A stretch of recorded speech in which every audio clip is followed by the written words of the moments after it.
Yes, ma'am, we can go ahead.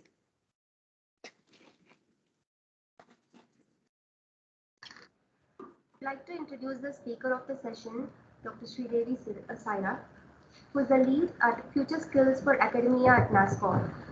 She is a highly focused, result-oriented business development professional with strong exposure in expanding business in dynamic and changing markets, transformed non-performing business units into top performers. She has also delivered multi-fold growth of revenue and market share. She has effectively translated clients' requirements into training solutions by leveraging on deep technical understanding and skill set. Notched up multi-million dollar contracts and won business from key accounts in IT industry such as HCL, Virtusa, and Cognizant. She is experienced in managing end-to-end learning and development lifecycle, identifying and translating students' learning needs into high-impact customized learning solutions and curriculum, and building training teams. She has spearheaded campus operations, including budgeting, zero-defect service delivery, quality, and people management. She is a very creative person, out-of-box thinker with leadership skills, flexible, approachable with strong cross-cultural, interpersonal, productive, communicational, analytical, and with problem-solving skills. On behalf of the college, management, principal, HOD, staff, and students of Biotechnology Department, we welcome you to the session, ma'am. Over to you, ma'am. Well, thank you so much, madam, for that very warm introduction of mine. But just a small correction. I am not yet a Dr. Sreedevi. I am just Sreedevi Sira. So thank you so much. Right.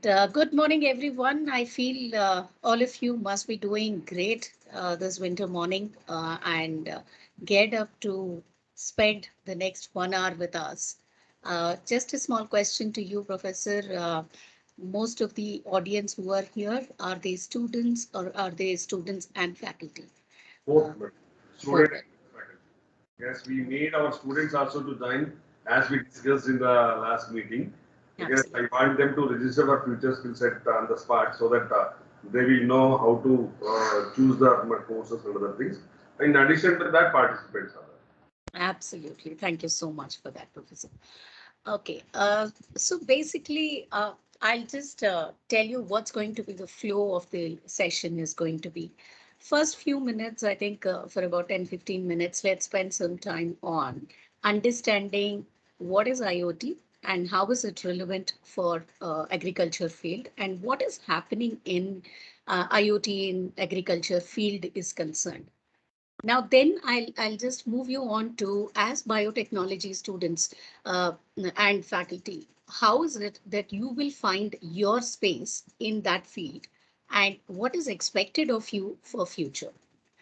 Then the last segment, we will also go in to understand how the institute and we at NASSCOM will try to handhold you in terms of nurturing your talent to the demands or the requirements of the future, which is going to be ahead of us.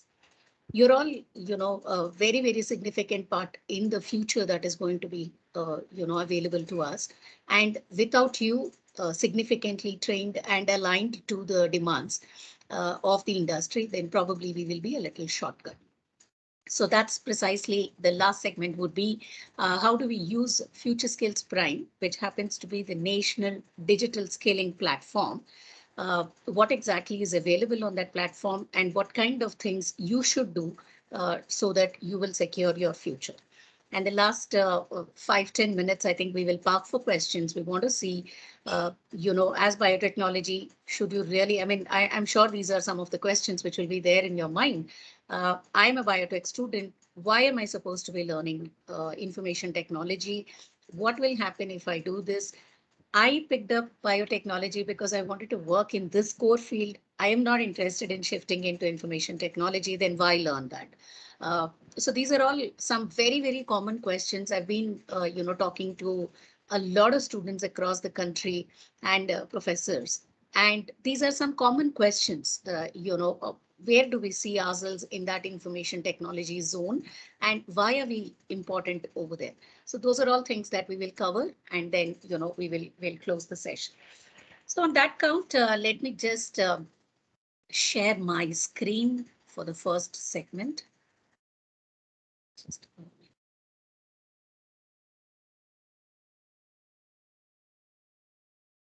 So do I have the sharing rights? Is my presentation visible?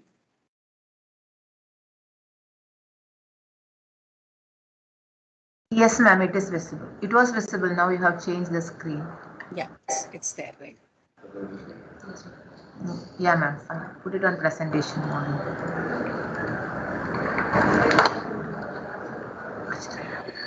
So basically, we have, NASSCOM has a center of excellence in IoT and AI. And we have, this particular initiative of IoT and AI COE is a mighty initiative with government of Karnataka, Haryana, Gujarat, and Andhra Pradesh. So we also inaugurated our Andhra Pradesh COE about a week back. Exactly, I think last Friday, I think we had our inauguration of AP campus of COE. And basically, the purpose of our COEs is to innovate, to build intelligence of Internet of Things 2.0. You will always hear it as Internet of Things, but here you will see as intelligence of things. And that's something which is a clear-cut different dimension that you are expected to see yourself on.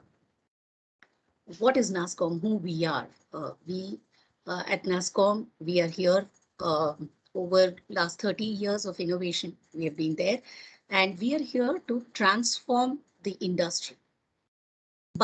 Thereby, we will also be moving ahead in transforming the nation. NASSCOM is basically a premier trade body and a chamber of commerce for the tech industry, comprising of almost about 3,000 member companies at this point in time as we talk. Our membership firms are spanning across the entire spectrum of Indian companies to multinational companies and global capability centers as well, wherein we work also with startups. We also work with small and medium-sized companies across product development and also services. We are guided by a vision, and the vision is to become a leading digital economy globally. Just a data point for you guys over here is by 2024-25, India will be a $1 trillion digital economy.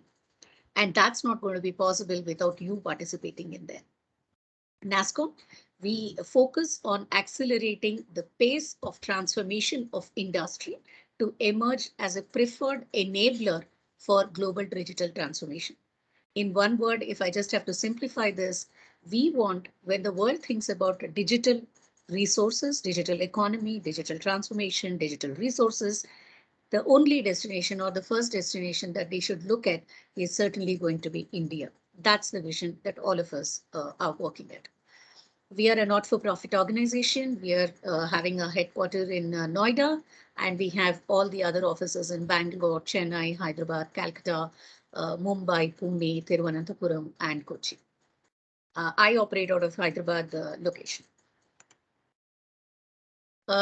What is NASSCOM Center of Excellence all about? Basically, I'll not go deeper into this. I'll just like to touch upon the largest innovation platform for enterprises, for government and innovators in emerging technologies of AI, ML, IoT, big data analytics, AR, VR, robotics, and these are all aimed for digital transformation.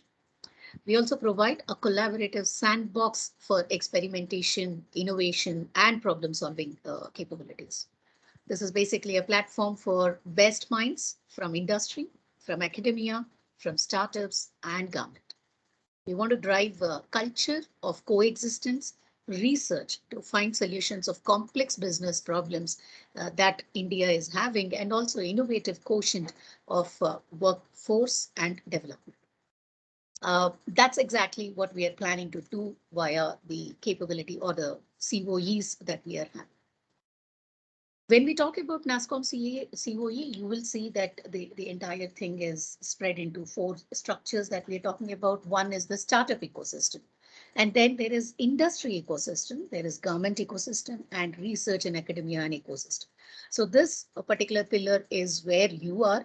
And if you're observing this, the collaboration is definitely the crux of the matter, and each one of us will have to contribute for strengthening the other arm. When we talk about academia, we're talking about industry research projects, and we're talking about industry forums, AI research labs, technology, data sector, SMEs, and also better students for digital workforce. Commercialization of products is also something that we're looking at, wherein the industry or the startup ecosystem will be able to will be able to provide access to use cases. And of course, when we are talking about industry oriented cases, that's where we will also see a synergy. Similarly, the industry ecosystem will work on building strategy, giving them market penetration, giving them market scopes, and also peer group collaboration is something which is possible with the industry. And without that, I don't think we will be able to understand or mutually learn. And of course, as a government, apart from all the other three segments doing the job creation, government is also doing job creation, solutions, and societal impact is something that government champions on. Uh, Also, they, as government, is also ensuring that we promote more of skill development. When I say skill development, I'm not talking about academic qualified resources. I'm talking about competency based resources. For everything which exists in the business market, there's a capability, there is a competency, there is a skill which is required to perform those job roles to get the expected outcomes. And that's what is all about the skill development. So you all must be thinking, what is majorly the difference between an academic qualification and a skill development? It's going to be a lengthy discussion, but in short, if I just have to tell you, learning something in an academic framework is giving you knowledge. Skill is how do you implement that knowledge in a given scenario? How do you counter the existing problems, and how your capability is going to solve the existing problems with the knowledge that you have actually acquired during your academic framework. So that's precisely what I wanted to say. We all say, I mean, you've been hearing this for quite some time right now. If in case you haven't, let me also tell you, India's preferred open innovator partner. I mean, India is considered as that. Uh, we have about 2,500 plus largest deep tech companies, about 45 plus IPs which are filed, now 200 plus prototypes which were showcased, use case engaged startups are there, and the favorite destinations for which India is looked up to is definitely medtech, Industry 4.0, smart cities, and agritech. So that's precisely something, an ecosystem which is covered with 3D printing, blockchain, IoT, AI, ML, AR, VR, then robotics, and the drones part of it. We're going to cover a little more about it. Basically, I'm just getting into the topic of IoT in agriculture. That's the topic of the day. So basically, there is a demand for more food. Environmental impacts of intensive farming practices is something which is the need of the hour right now. The UN Intergovernmental Panel on Climate Change, IIPC, says there will be a number of effects of climate change on agriculture. Some of that we are already experiencing, we are already witnessing that.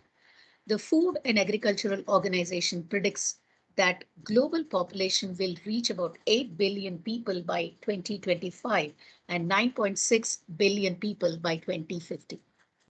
We all know the land where the agriculture or the farming is expected to be done is precisely limited. I mean, that's not going to expand exponentially as the population is going to expect is increasing.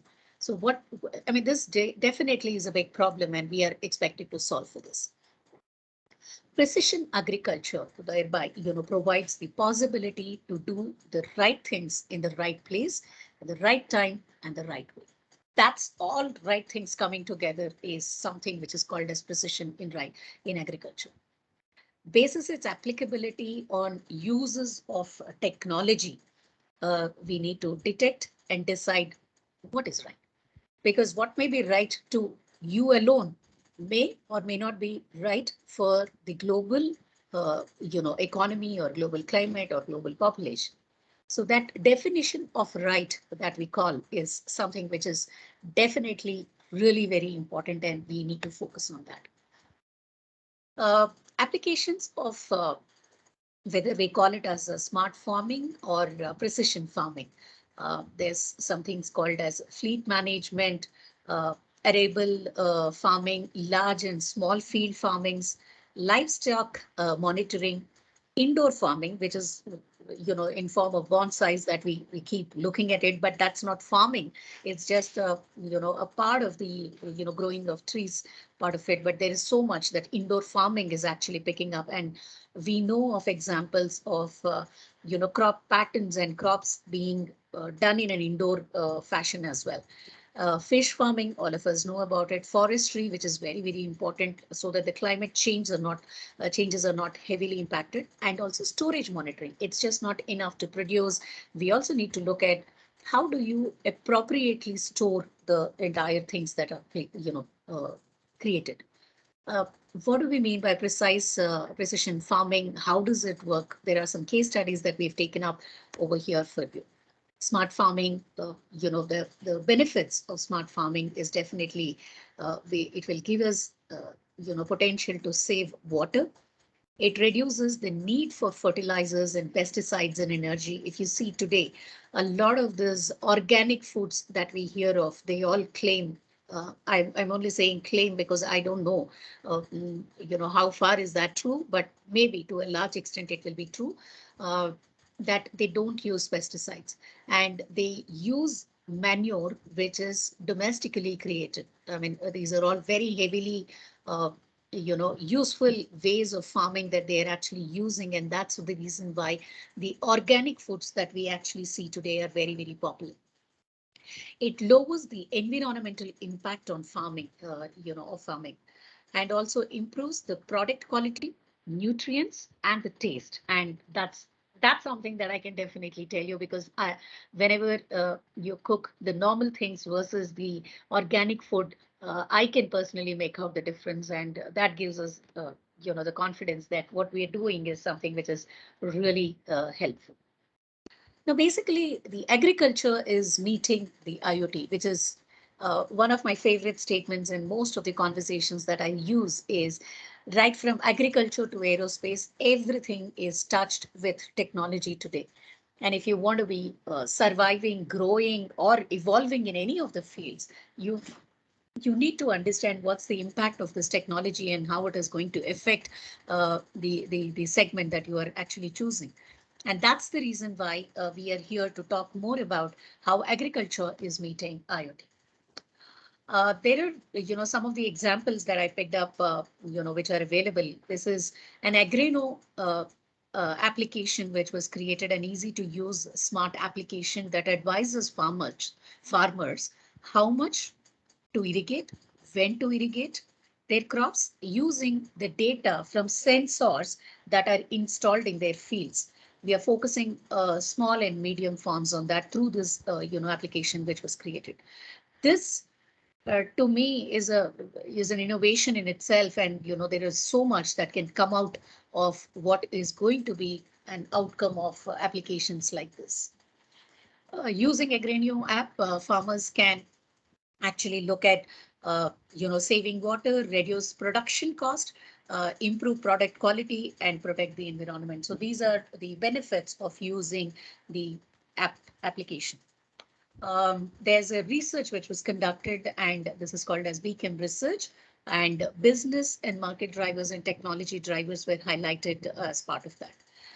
It very clearly says urgent need to reduce waste management and increase efficiency, need to address the soil erosion and intensive farming, help from public funding and projects. And technology drivers, market to market based monitoring and tracking, becoming more mainstreams across the industries, and also reducing cost of sensors and connectivity. That's something, we should also see that the farmers are not so rich that, if the sensors and other things are going to cost huge, though the intent to apply the application will be there, the cost element will not be encouraging to them. So we need to also understand how do we reduce the cost of these sensors and connectivity impact part of it. And improving the data management technologies. How do you manage and read the data that that they are actually talking about? Return of investment, not easy to prove, and precision agriculture installations are few, very few. I mean, that's the reason why we cannot boast of the data points over there. And also rural wireless and broadband coverage patchy. This is something that the industry is also talking about. Some of these are not available in India at this point in time. We are These are some of the things which have also been taken up in Far East and the other nations as well. Uh, so that's the reason why it's very important for us to understand US versus Europe market. What's the scene looking like? And you must be wondering, sitting in India, why should we look at it? So my point is, we need to see what's happening across the globe to understand and derive principles out of that, so that we don't commit the mistakes which are otherwise committed by others, and also we ensure that we are doing the right set of things. Um, US market is leading in the way of smart farming, and particularly in the areas of arable farming, that I should say. And also Europe is increasingly looking into small sized field farming, and precision livestock farming is something that they're looking at, including smart fish farming and other trends. EU farms by size is something that is reflected over here, but I'm not going deep into that. Investments in smart agriculture in 2014, USA in the private sector, if we look at the kind of investment which is actually happening over there, nearly about 471 million is invested in the first half of 2014 alone. That's when this research was actually done. And venture capitalists are invested, and they are looking at how they can actually focus more on these kind of things. We all know about smart agriculture. So what is smart agriculture all about, and what is the market size looking like? Um, there are many ways to refer to modern agriculture. For example, agri-tech refers to the application of technology in agriculture in general. And smart agriculture, on the other hand, is mostly used to denote the applications of IoT solutions in agriculture. So by using IoT sensors, if we are able to collect the environmental and machine metrics, farmers can make some informed decisions of what needs to be done in their farming, in their farms, and make ensure that their farms and their livestock are appropriately taken care. For example, by using smart agriculture sensors to monitor the state of crops, farmers can define exactly how many pesticides and fertilizers have to be used to reach the optimal efficiency. That takes me to another example, which is actually something that I saw in India alone. There is an insurance company which is actually using IoT and data analytics and artificial intelligence to guide, on one side the farmers, on the other side the insurance companies. Uh, so what are they doing? They have actually ensured that there is a precision which is going into the data analytics part of it, to understand the quality of the soil, the produce of the soil, for produce of that particular soil over the years, and what kind of crop patterns were actually used over there, and what was the yield per hectare which was there thereby. And they also did parallelly the climate study for almost about 2-3 years, and then they came out with what kind of climate exists, and then how is it going to impact the agriculture in that particular time, and to what kind of soil pattern that has been actually studied. So these three studies were together, coming together, and then they have come out with an advisory for the farmers of what needs to be sowed at what period and what will be the expected produce of that. On the other side, they went back and, they also promoted all these farmers to insure their crops. And they went ahead and given guidance to the insurance companies, looking at all these data points. This is the expected, produce value, which is going to come out of this particular crop. Thereby, this can be the insurance value that can be set up for this crop. Understand, the beauty of this. You're studying the patterns of climate, the soil, the harvest, the patterns, and then you're identifying what will be the right way, produce that will come out of this product, the farm.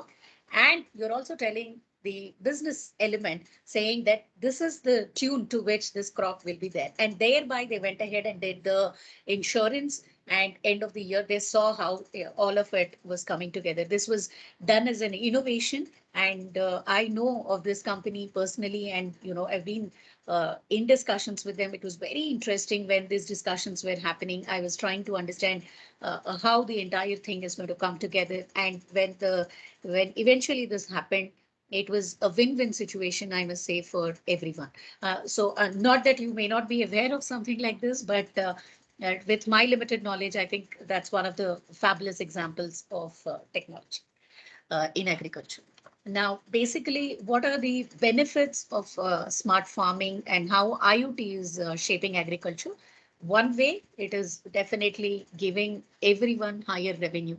And the objective of IoT coming into agriculture is definitely looking at how do we ensure that prosperity is also coming in way.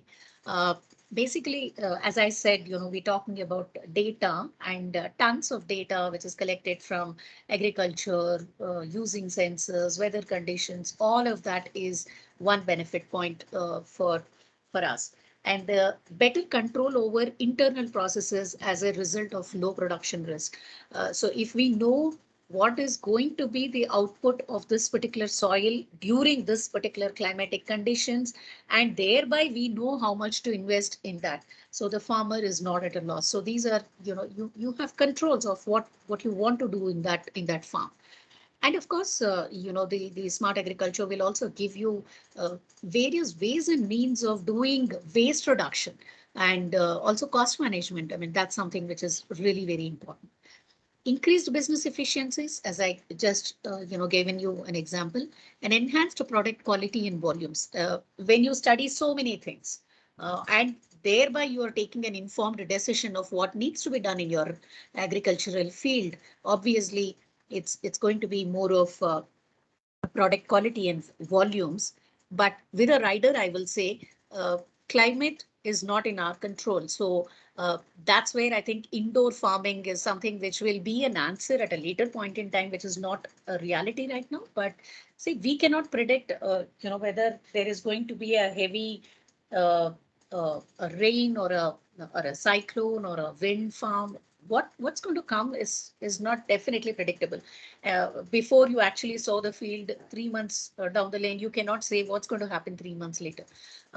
That's again thanks to us as insensible human beings. I think we are responsible for those climatic changes. But I think to a larger extent, a farmer can control these kind of things that can happen in there. IoT use cases in agriculture. These are things that I would urge all of you to spend some time on internet and go through these studies if you're interested. And personally, while I was asked to do this talk, I had done a little bit of research myself, and then I could understand that these are certain relevant use cases in agriculture that can definitely be studied. The monitoring of climatic conditions, the greenhouse automation part that we're talking about, crop managements, cattle monitoring and management is also very important, and precision farming that we've already spoken about. Agricultural drones, especially the drones using, drones used to do seed feeding into the land. I mean, that's something which is like a very awesome kind of a thing. And I'm personally very fatigued with that. I mean, it's very innovative and something that is very interesting. Predictive analytics for smart farming, we've already spoken about that, and end-to-end farm management, right from sowing of the seed to the end market penetration. But yes, all of the smart farming that we're talking about, we need to have some careful points to look at. The the hardware, before developing the smart farming solutions, that we must look at what kind of hardware we are using, the brain that is used over there. When I say the brain over here, I'm just not talking the human brain. I'm also talking about what kind of data are you feeding into it. So the data, big data part of it is analytics part of it will play a very, very important element over there. And the maintenance of these, tools or applications that we are creating should be a little, in control. It should also be mobile. If a farmer is expected to be in the field to monitor all of this, then, probably we are not making sense.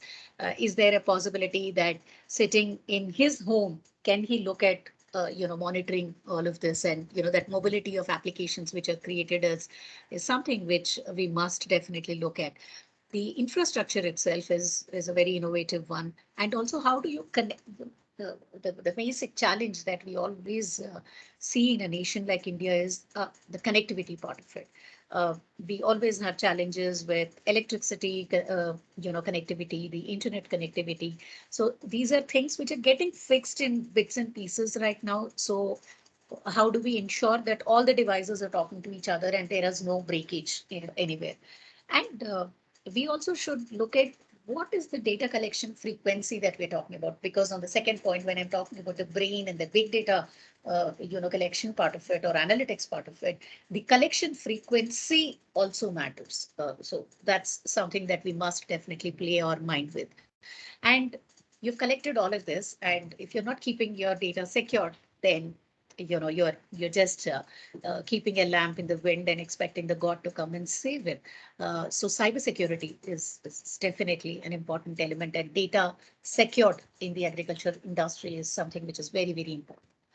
um, just as a last thought for all of you, this particular tree which is there is having almost about 3,000 followers.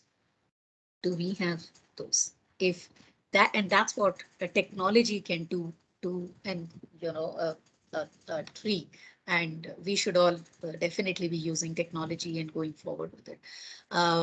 So that's something that I just wanted to park with you. These is some of the points that I have picked up. This is the source part of it. Now I'm moving on to what's been happening in the recent times. This is as good as 6th of August 2021. There is an Agri-Tech Innovation Challenge which was conducted. The focus areas over here, and the intent of showing you this is basically I want you to look at big data analytics to derive actionable business insights, computer vision and AI for quality assign, and also automation for enhanced customer service, and geotagging for better mapping. So these are all things which were covered in that. And we also did an international agri engagement. This is an Indo-Brazil Agri-Tech workshop, which was conducted in September 2018. So that is something that we have seen. And we also saw Agri-Tech startup funding growth on 17th November 2020 and on 16th Jan 2021. We will be seeing the next lot coming up in again 2022 Jan. I mean, if all goes well, I think that's something that we're expecting. We also did a Dutch roundtable on digital agriculture in 26th October. Now, digital transformation landscape, if you look at it, we're talking about use cases. We're talking about how do you use water, remote diagnostics, and also the farm records, how do we keep them safe and secure. The domains are huge, and one point I would like to draw your attention is definitely education. Technologies, we are using IoT, we are using AI, we are talking about cyber, data analytics, all of that. And the ecosystem is also very valid, they're very varied, I must say. Startups, the talent, the industry, the regulators, everyone is there.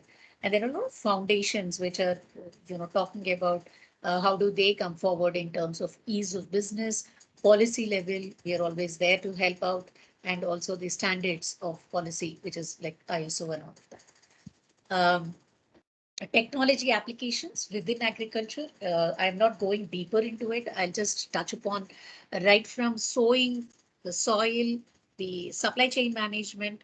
How do we look at harvesting, the irrigation, farm management, equipment, and how do you map the yield and also do the little bit of forecasting for it? And what is the price point that needs to be decided? And what are the areas of impact for all of that? And of course, for each of this, there are case studies which are there. You can go ahead and spend some time to read all of these use cases that I'm talking about. One thing that I would like to tell all of you to definitely as a next point, if you can go ahead and do this, is Jiva Bhumi. So please try and do a little bit of study around this. This is very innovative and it will give you a lot of insights in that. And of course, the cropland is something which is there along with the Department of Agriculture, Government of Karnataka. This particular thing is happening on farm management. If you get a chance, because you're all in Karnataka, please go ahead and study a little more about this, and it will help. NASSCOM in Agritech, we are working on a national agri-tech strategy. We are also wanting to positioning India as a global agri-tech powerhouse and creating and sharing knowledge. We want to create a lot of reports, case studies, playbooks, etc. We will also look for some of you contributing in some way or the other for all of that, and many hands, better research. Sector promotions, setting up steps to faster adoption, because when we create things, if they are just lying in our laptops and the end farmer is not getting benefited out of it, then there is no sense. How do we get them to quickly adopt to what we are talking about? Ease of doing business, because a lot has been done over here, but a lot more can be done. And how it can be done is something that potential young minds like you can think innovative ways and come forward. And also we are looking at facilitating implementations. For example, when we talk about countries like Netherlands or Israel and Brazil, are there certain things that we can collaborate and learn mutually? Is something that NASSCOM is also looking at. If we look at startup ecosystem in Indian agri-tech, this is a period between 2013 and 17. That's the best I could get my hands on. So excuse me for not having the latest info in the last 3 years, but state-wise funding or even agri startup or startups, if you see, definitely, I mean, the reason that we're talking more to you as Karnataka, the reason is definitely there. Key Indian states focusing on agri-tech startups, we have about 27% of that coming from Karnataka. So that's something you should look at. Karnataka and Maharashtra together account to almost about 50% of the total agri-tech startups opened in the last 5 years. So all the more reason for you to look at it. Karnataka also accounts to 2/3 of the total funding, which is there in the startup ecosystem in the last 5 years. Also, five, agri-tech problems or agri problems to be solved are basically, the things which are listed out over here: crop planning, yield management, yield improvement, data digitization, disease and pest controls, price predictions, agro processing, sustainable method of adoption, and also produce part of it. We are also talking about key approaches. I'll not go deep inside over here. This is something that we should look at how we can scale it up and complete all of that. So I think that gets me to the end of the session. I'll just screen. I hope I haven't put you guys to sleep, or I did not, bore you so much with data points or what needs to be done in the agri-tech place. That covers the two segments already. I'll just take a pause for a minute. I want any reactions to what you have seen so far. Then we can move into the next segment of how Future Skills Prime comes together in terms of fixing the learning or the gaps of understanding the technology and how you can benefit and how you can contribute there. So I'm just taking a pause. Over to you, Professor, or anyone else who would like to give some initial remarks on what you have seen just now. Dear participants, if you have any queries, ma'am is available and you can discuss with her. Or you can put the question in the chat box so that ma'am will answer.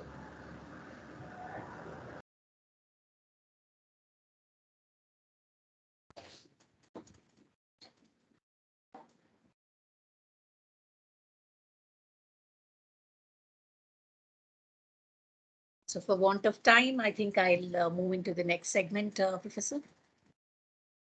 And not Yes, ma'am. Yes, ma'am. Right. All right. Just seeing if I have any question. Fine. So the next element that I really want to draw your attention is how, I mean, we are talking about Future Skills Prime. I mean, I represent Future Skills Prime at this point in time, and this is a national digital skilling platform available for all of you. Now, as part of this particular platform, what we are doing is ensuring that everybody understands technology at a big level. For learning, again, there are three different kinds of learning which is there. As technology, students, you all need to understand, biotechnology students, you must understand that uh, if you just merely study biotech, then all that you just now saw is not something that a computer engineer can make it or an agriculturist can make it.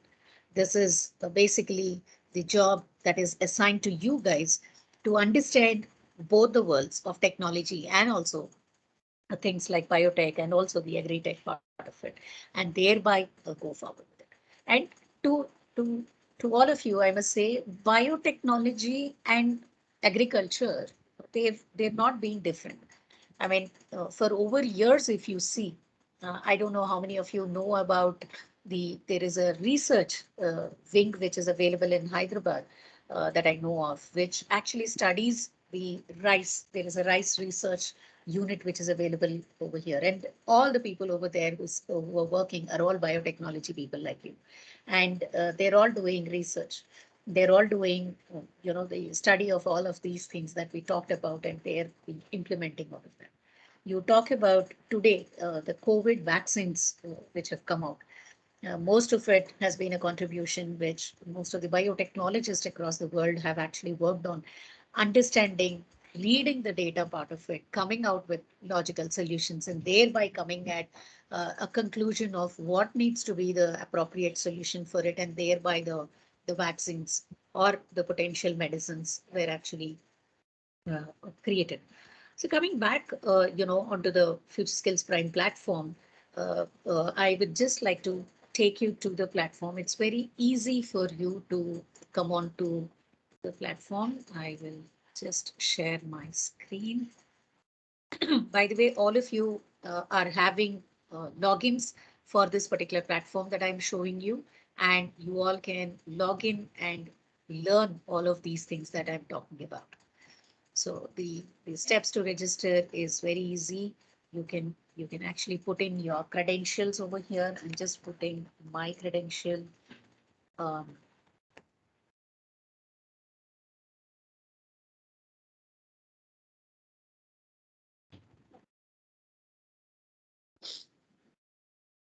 so this is the platform all about. And first and foremost, you will see all the emerging technologies are listed out over here. There are 10 technologies which are there. We spoke of three at length, four at length during the talk, which is artificial intelligence, big data analytics, IoT, and we also spoke about cybersecurity. Of course, all of these applications are mostly going to be lying in the cloud, not the cloud that you see above your head, but actually the virtual clouds that we talk about. And we also talk about web and mobile application development, blockchain, robotic process automation as well. Just give me half a second.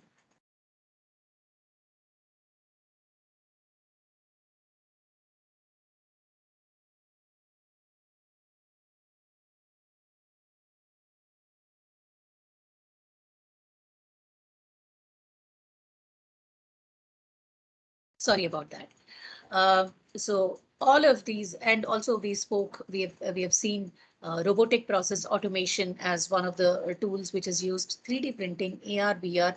All of these technologies are something which is relevant to all of you, whether you are a biotechnology student, whether you are a biotechnology professor, or you are doing anything else. These are things which are cutting across every field of business or occupation that we look at right now.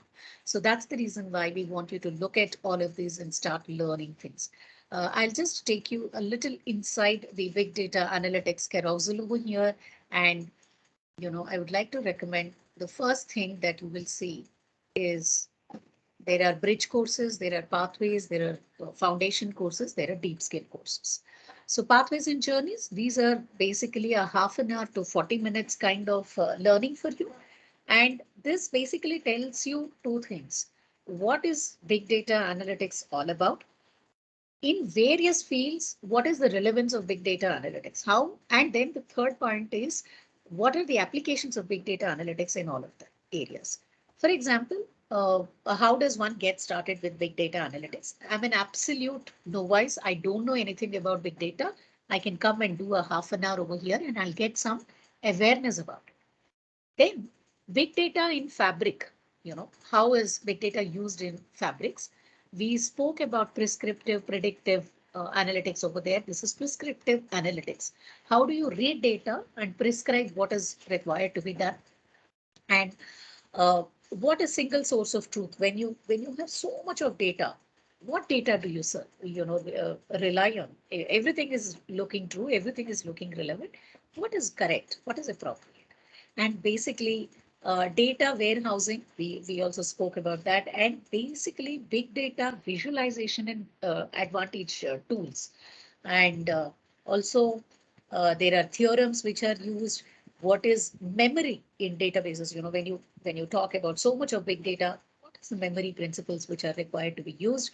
And what is introduction to streaming of analytics? You have got a lot of analytics, you do everything, but all of that may not be relevant. Like, in the research part that I've shown, if I just tell you all the research which has happened step by step, probably you'll all be spinned off. But there must be a way to showcase the important elements of that particular research or that particular thing, for decision makers will not go as deep as people who are working on the. So that is where the streaming of analytics is also very important. So that's the first thing. And when you complete all of this, any of these things that you complete half an hour, 40 minutes, you earn something called as a digital badge. And, I request all of you to spend half an hour today and at least earn one digital badge and post it on LinkedIn. Very easy. When you complete the course, you will go into your dashboard. You have a badge which will come up. I'll just show you the badge. So if you see, I am midway where you left off, continue the channel, big data analytics. That's something that I've viewed. See, I have IoT device management. I just click here. This will go and sit on LinkedIn. You can just simply share your, batch, digital batch on platform. As many batches as you get, so much that you can impress the industry that you are the right resource to be looked at.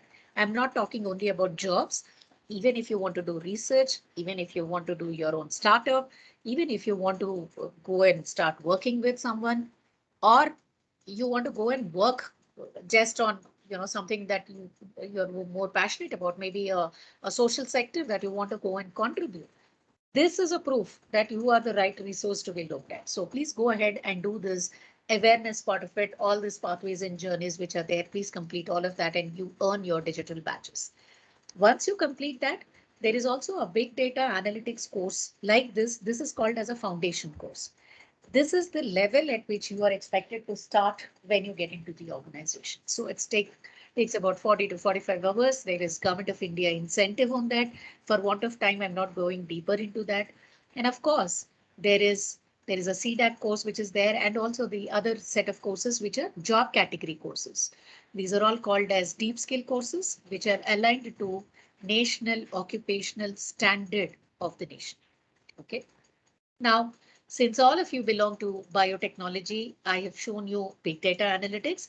You also have similar things that you are expected to do in artificial intelligence and also IoT, which is very, very relevant for you.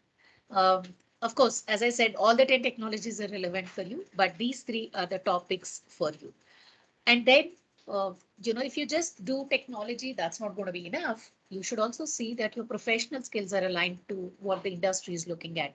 So do some bit of design thinking, some effective communication from project management, some product management. If you are comfortable, do something on teamwork, also creative problem solving. If you do this, then you will be able to understand what problems are there in the sector, and you will do collaboration with others and thereby use the technology, and then you are a strong professional. So you must understand always this is a 360-degree cycle. There are also government incentive programs which are available. I will call out all of you to pick up some of the technology related programs on the platform, as well as some professional skills.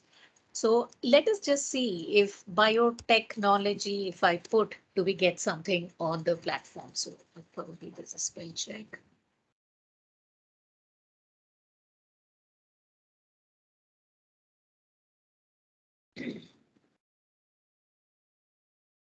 So I have 1,264 results of biotechnology on this platform. Now, time is yours, knowledge is yours, learning is yours, the platform is yours. Just log in, try to see any of these things. And all of this that you are seeing, all these bits of information that I'm talking about, are relevant for you from the perspective that industry has actually curated all this content. People who are experts in the biotechnology field and the information technology field have called out that these are the pieces of information which is relevant for all of you. There may be an article, there may be a TED talk, there can be a video, there can be a blog, anything. But if you're interested, please go through this and ensure that you're doing justice for what you are planning to do in life. So you will see there are a lot of SMEs who are here. Their bio cards are available. The future of information technology, what is computer forensics all about, uh, impact of technology in communication, so on and so forth. So there's so much which is available over here. So please go ahead and spend as much time as possible, pick up some programs from here and do it. One very important thing that I would like to definitely tell you is, as far as IoT is concerned, I want to show you one course which you all can register and complete. So all of these pathways which are there, you can do it. And there is Introduction to IoT by Cisco, and also IoT Course Foundations by Skillstep. 1 minute. So, yes, so you can see IoT sensors in every application. What is IoT all about? You can spend as much of time as possible and do some of these courses which are listed out over here. And these are all, believe in me, going to be very, very useful for you in times to come. So on that count, let me just come back to the screen. See, I hope all of you will find that all of you, will find something relevant on the platform, and please spend some, calculative effort on what am I going to do tomorrow? If I complete my biotechnology, what are all the places that I'm expected to go and work or start my business or do anything? And for that, how technology is going to complement, and what is the right time to add those technology elements to me. Is it after I knock 10 doors and I rejected 10 places? Should I come back and learn? Or even before I make my first CV, can I include all of that into my skills passport and force the recruiter to come and hire? Or force the entrepreneur to come and investor to come and invest in my entrepreneurial effort that I'm making? The choice is yours. The world of opportunity is available in your hand, and we want to encourage all of you to go ahead and learn something on this platform and ensure that you stand to benefit of the initiatives that the Oxford Group as an institute is taking for you. And as Government of India and NASSCOM, we are trying to help you with this platform. Over to you, sir. Thank you so much for the audience.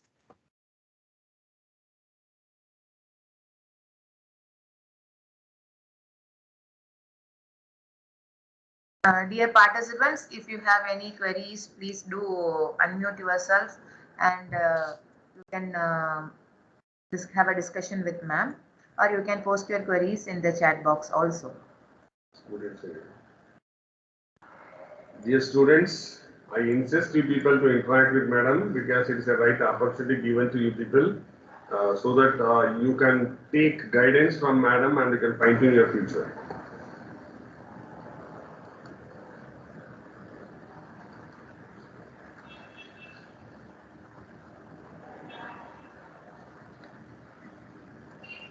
So, what is your initial call out on what you have seen, Professor?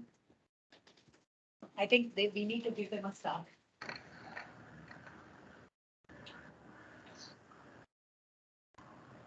Yes, madam, I made all the people to assemble, and I think your information was very informative and impressive.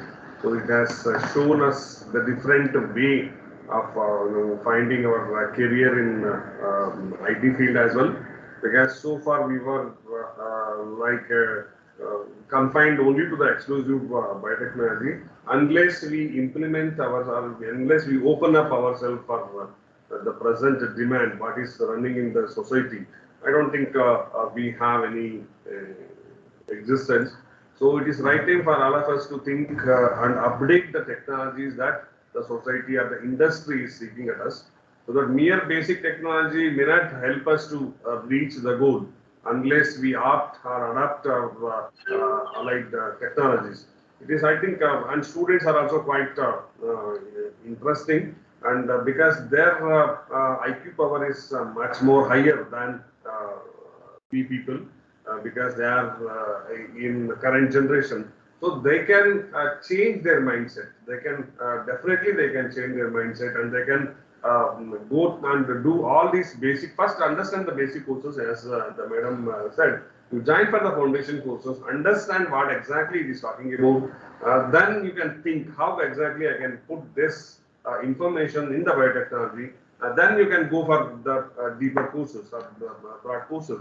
So that will give you a perfect shape for your idea, right? And in the meantime, if you keep watching the NASSCOM websites and other LinkedIn profiles or LinkedIn and other social medias, so you can come across so many people who have integrated themselves with the multidisciplinary subjects. So I think during the last week you might have witnessed it. We had mechanical engineering who has started the agri setup. We had computer science people who are getting into biotechnology, and we had many biotechnologists who are exploring the opportunities in the IT sectors. So it is right time to come out of our shell, and we have to start breathing with a new environment, so that it will imbibe us more and more technology, so that we become more and more vulnerable, valuable, and so that our demand in the society can be kept continuous. So that is what I felt from Madam lecture for 1.5 hours. And in spite of her busy schedule, she took time, because yesterday she was in Beetham, and the day before yesterday she was in Bangalore, and we were discussing about it. And today she is in front of us through virtual. And thank you for your commitment, madam, towards your education and academic objectives. And dear students, it is right time for you people to make the best use of the opportunity provided.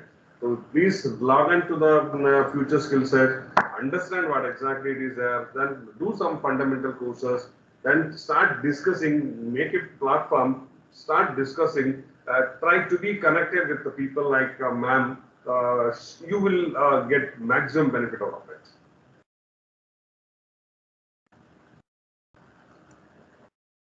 Thank you. Other faculty participants who are having the same message, you can go back and you can convey it to your institute, your students also, or your students may be already registered in future skill set, or if they are not registered, please motivate them to register in the future skill set. Even as a faculty member, we need to register, and we need to also know some basics of IoT, artificial intelligence, and machine learning, so that we can effectively communicate to our students and we can frame their future in an effective fashion. Please go back to your institution and you can motivate your students to make use of the platforms like NASSCOM, so that it will be useful. And the purpose of this kind of discussion forum will fulfill only when we take the message, go back to our institution and spread it across the student fraternity. Then only the things will become fruitful. Hope the message is clear from both of us. So it is the ball is in your court, so you have to play it. Thank you, sir. Thank you, sir, and thank you, ma'am. Ma'am, on behalf of all of us from the principal, HOD, staff, and students of the Department of Biotechnology, we extend you very much gratitude for your continuous support throughout, and we expect the same support in future also. Once again, we thank you in favor of all of us, ma'am. Thank you so much, madam. And, occasions like this will force me also to go back to learning. And, while I just hit back to the city at about 12 in the night. But I was just trying to see how best I can make it more meaningful for the session.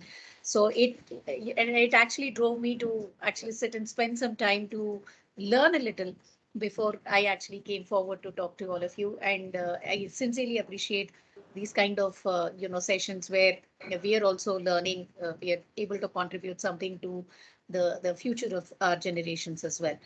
Thank you so much for inviting and having me for this conversation. It's always been a pleasure, working closely with Oxford Group, and of course, Professor is more like a friend to me.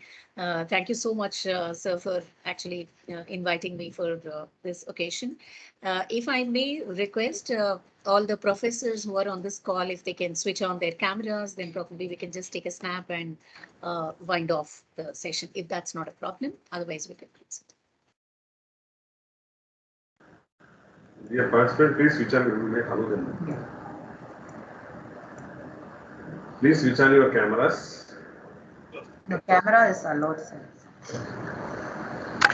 Students, you people also can switch on your camera.